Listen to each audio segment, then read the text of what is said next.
I wouldn't ever want to punch a person who's within doing some good work, actually. Yeah. Interestingly enough, I might bring up a very controversial figure, but we've just had Andrew Tate accept Islam, someone who is the most Googled person on earth.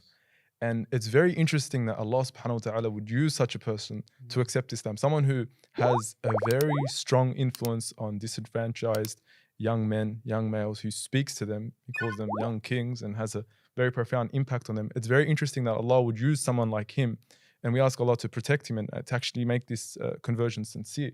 What are your thoughts on that? I'll be honest with you, as much as it might sound very strange, but I didn't really know who Andrew Tate was. Obviously, I'm busy in my field and so on. But then when the hype came, I obviously found out, and I checked him out, and I was very happy at the Shahada. Obviously, who wouldn't be? I mean, we're Muslimin and we're all excited, and we wish for everyone to be Muslim.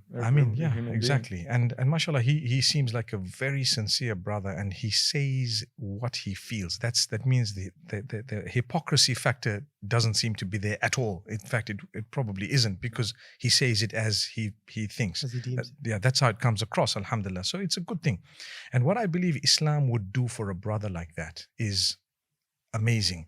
It would streamline his ideas, and actually, between misogynism and feminism, those are the terminologies that people use today. We have a beautiful Islam.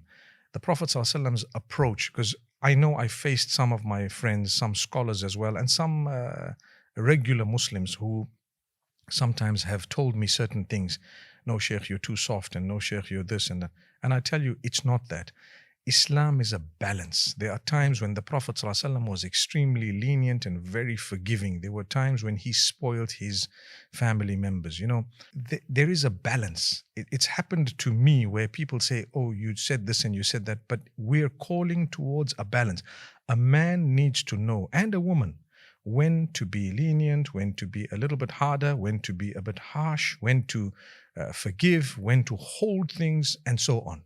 So it's a beautiful balance. So I believe that's what Islam would do to anyone who's genuine in learning. It would create a balance. It's not all about being, so I'm the king, I'm the boss, and that's me. I mean, no one would like you in that case, because why? It's not the case. It would regulate you towards that wasat. You need the middle path. You are a king, but if only you have a queen. There goes.